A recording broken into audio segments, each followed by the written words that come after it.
Assalamualaikum warahmatullahi wabarakatuh. Selamat malam pemirsa.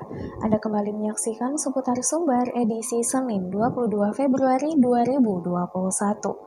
Berbagai informasi menarik tentang seputar Sumatera Barat telah kami siapkan untuk Anda. Dan inilah Seputar Sumber selengkapnya.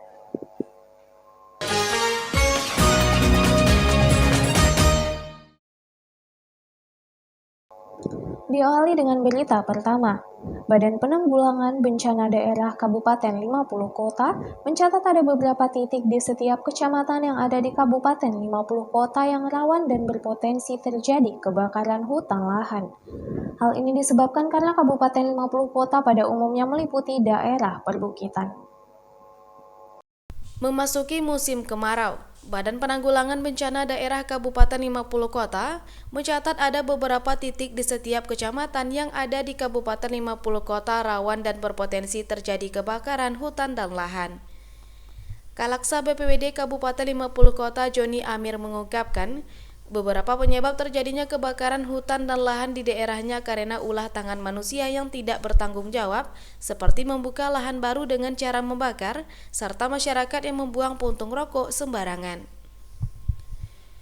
Guna mengantisipasi terjadinya kebakaran hutan dan lahan di Kabupaten 50 Kota, pihaknya bersama Damkar dan OPD terkait juga telah melakukan sosialisasi kepada masyarakat tentang bahaya terjadinya kebakaran hutan dan lahan. Tidak hanya itu, BPBD juga telah menyiapkan kelompok siaga bencana hampir di setiap nagari di Kabupaten 50 Kota yang nantinya akan menjadi perpanjangan tangan jika terjadi bencana di daerahnya.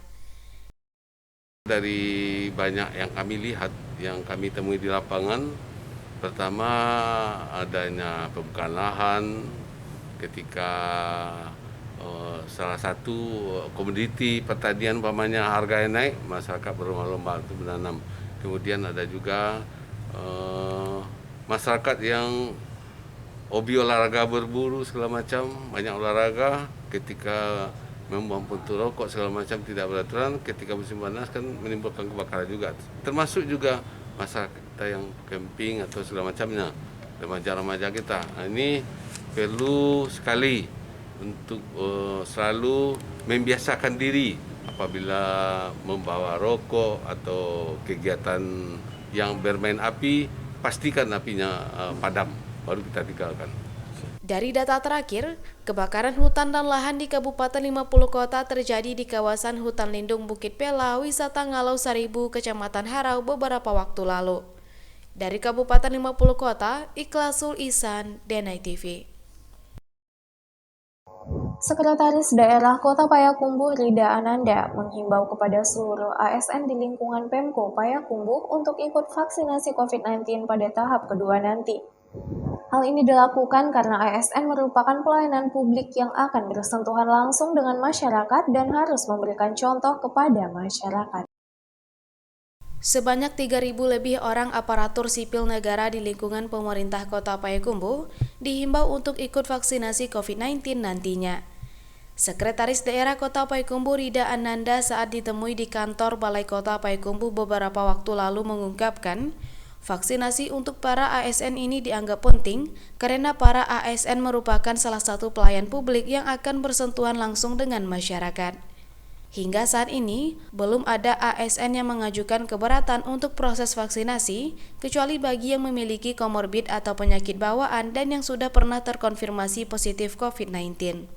Untuk tahap pertama lalu Kota Payakumbuh menerima vaksin COVID-19 jenis Sinovac sebanyak 2.320 yang diperuntukkan bagi tenaga kesehatan. Nanti untuk tahap kedua vaksinasi COVID-19 akan diberikan kepada ASN, TNI Polri, wartawan, pejabat daerah, DPRD, dan pedagang. Diprioritaskan lebih dulu. Tapi ada juga mungkin beberapa ASN kita yang berhubungan dengan publik, kita dianjurkan untuk lebih dulu divaksin. Yang berhubungan langsung dengan publik, memberikan pelayanan kepada masyarakat kan itu yang kita prioritaskan. Dari Kota Payakumbuh, Ikhlasul Ihsan, Denai TV. Sejumlah harga sembako di Pasar Ibuah Kota Payakumbuh pada akhir bulan Februari ini relatif cukup stabil. Namun untuk harga minyak goreng mengalami kenaikan Rp500 yang sebelumnya dijual dengan harga Rp13.000 per kilonya, kini dijual dengan harga Rp13.500 per kilonya. Sejumlah harga sembako di Pasar Ibuah Kota Payakumbuh pada akhir Februari ini relatif cukup stabil. Namun untuk harga minyak goreng mengalami kenaikan Rp500 yang sebelumnya dijual dengan harga Rp13.000 per kilogramnya. Kini dijual dengan harga Rp13.500 per kilogramnya. Sementara itu untuk harga cabai, bawang, minyak goreng dan rempah-rempah, sejumlah pedagang mengatakan untuk stok sejumlah sembako di Kota Payakumbuh jelang bulan puasa masih mencukupi. Sejumlah pedagang mengakui walaupun untuk saat ini masih relatif stabil, dengan adanya kenaikan harga minyak goreng ini tidak mempengaruhi harga sembako lainnya.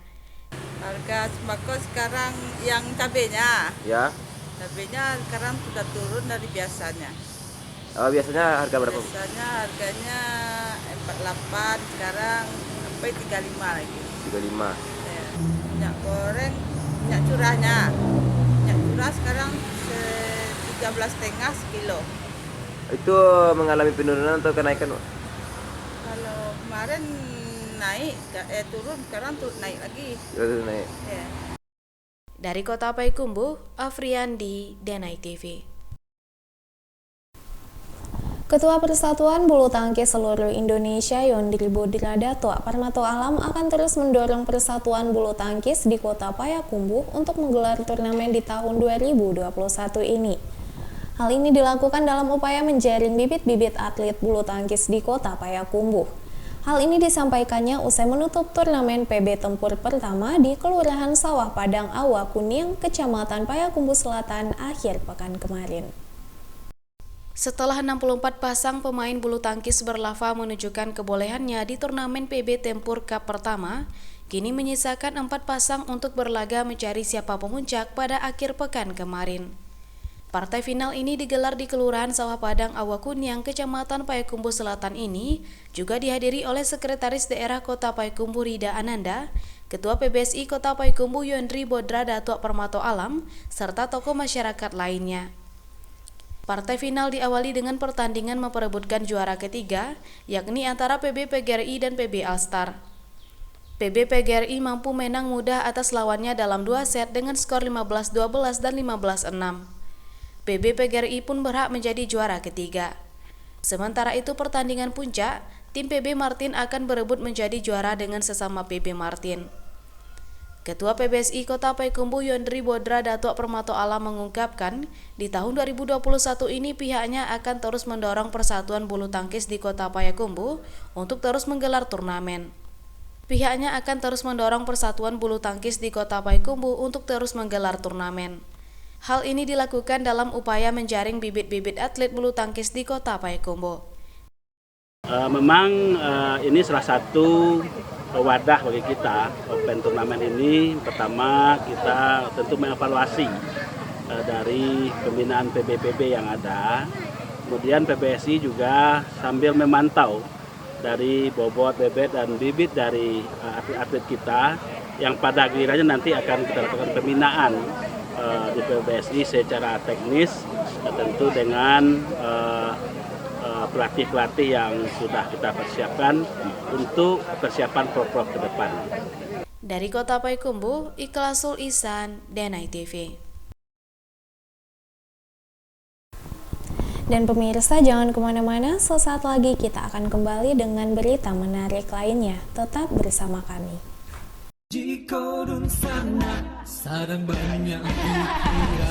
Makan siang tadi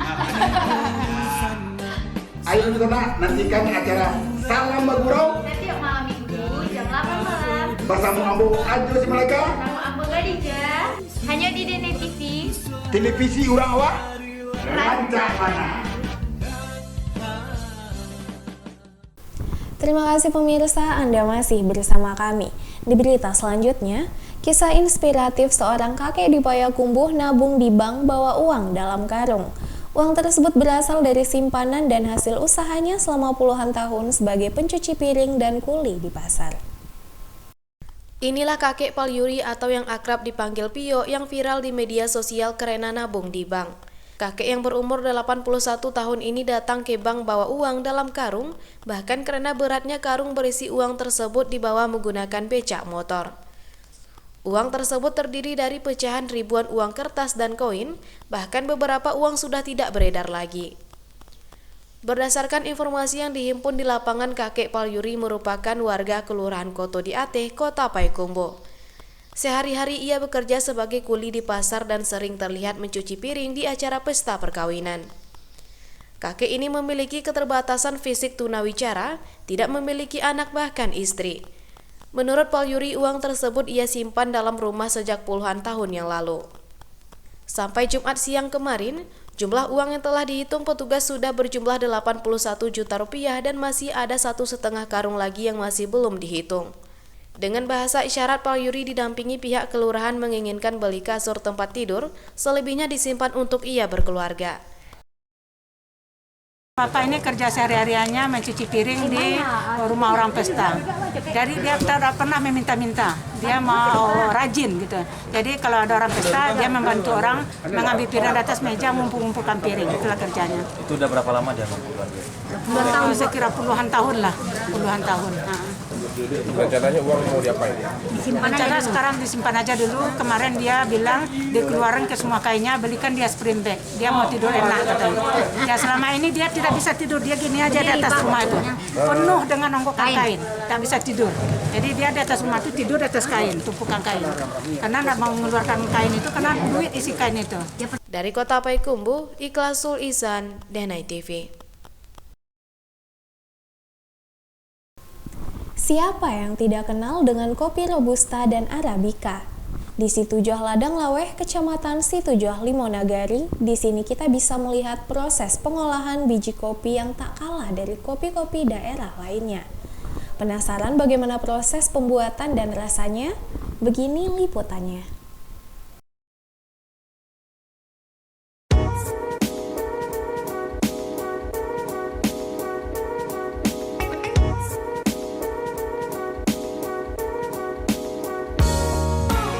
Bagi pecinta kopi pasti tahu dengan istilah kopi Robusta dan Arabica. Untuk mendapatkan hasil kopi yang baik dan berkualitas, biji kopi diolah dengan beberapa pertimbangan dan penjemuran yang sangat dipertimbangkan. Di tempat pengolahan biji kopi di Situjoh Ladang Laweh, Kecamatan Situjoh Limonagari mempunyai beberapa proses pengolahan. Biji kopi yang dipilih untuk mendapatkan kopi berkualitas berwarna merah, kemudian dijemur sampai benar-benar kering untuk mendapatkan kadar air yang pas. Setelah itu biji kopi digiling untuk memisahkan biji kopi dengan kulit. Selanjutnya biji kopi disortir mana yang baik dan cacat akibat hama dan memisahkan biji kopi yang Robusta dan Arabica. Biji kopi Robusta lebih berukuran kecil dan Arabica yang agak besar. Kemudian biji kopi siap di packing. Peminat kopi Sago Laweh ini lebih banyak dapat pesanan di Kota Pekanbaru.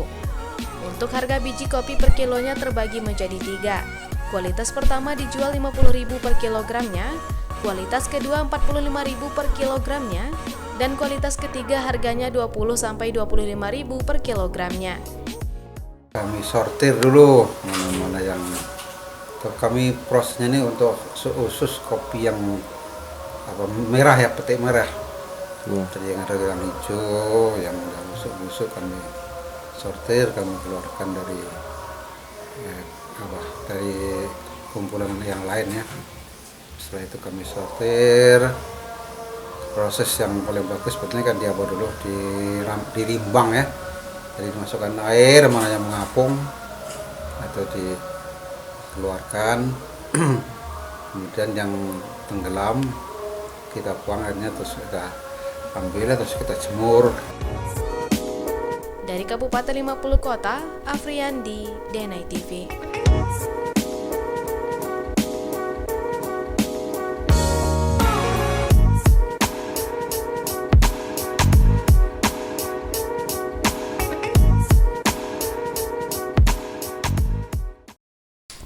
Polres Payakumbuh merupakan satu dari 3 Polres di lingkungan Polda Sumbar yang meraih penghargaan dari Kementerian Pemberdayaan Aparatur Negara dan Reformasi Birokrasi tengah pekan kemarin. Hasil tersebut diraih karena pelayanan publik satu atap di Polres Payakumbuh sangat baik. Polres Payakumbuh merupakan satu dari 3 Polres di lingkungan Polda Sumbar, selain Polresta Padang dan Polres Solo, yang meraih penghargaan dari Kementerian Pemberdayaan Aparatur Negara Reformasi Birokrasi tengah pekan kemarin. Penghargaan tersebut diraih setelah hasil penilaian dari Kemenpan RB lantaran terciptanya pelayanan publik yang sangat baik. Beberapa aspek yang menjadi penilaian yakni kebijakan pelayanan, profesionalisme SDM, sarana dan prasarana, serta sistem informasi dan inovasi pelayanan publik. Kapolres Payakumbuh AKBP Alek Prawira mengatakan, Polres Payakumbuh mendapatkan penghargaan dari Kemenpan RB pada saat Rapin Polri, pelayanan publik dengan kategori sangat baik untuk tahun 2020 dengan nilai A-.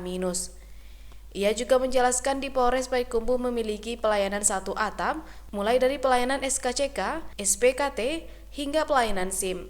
Tidak hanya itu, Polres Payakumbuh juga masih melakukan besuk tahanan secara virtual di masa pandemi COVID-19 ini. Dengan layanan tersebut, masyarakat dapat datang dalam hitungan menit selesai dengan persyaratan yang sudah lengkap. Alhamdulillah kemarin Polres Payakumbuh mendapatkan penghargaan dari Kementerian Pemberdayaan Aparatur Negara dan Reformasi Birokrasi di bidang pelayanan publik dengan predikat sangat baik, nilai A-. Tentunya penghargaan ini diberikan atas penilaian yang dilakukan oleh Kementerian PAN dan Reformasi Birokrasi selama tahun 2020 atas pelayanan yang diberikan oleh Polri, khususnya Polres Payakumbuh kepada masyarakat di wilayah hukum Polres Payakumbuh. Selain itu, Polres Payakumbuh juga menyediakan ruang tunggu dengan disertai makanan ringan dan minuman gratis, ruang bermain anak, ruangan menyusui, dan kursi roda untuk disabilitas. Dari Kota Payakumbuh, Ikhlasul Ihsan, Denai TV. Dan pemirsa, informasi tadi sekaligus menutup perjumpaan kita pada malam hari ini. Dan jangan lupa saksikan seputar Sumbar setiap Senin, Rabu, dan Jumat pukul 19.00 waktu Indonesia Barat. Saya Farida Switasari beserta seluruh kru yang bertugas mohon undur diri. Assalamualaikum warahmatullahi wabarakatuh dan sampai jumpa. Acara ini didukung oleh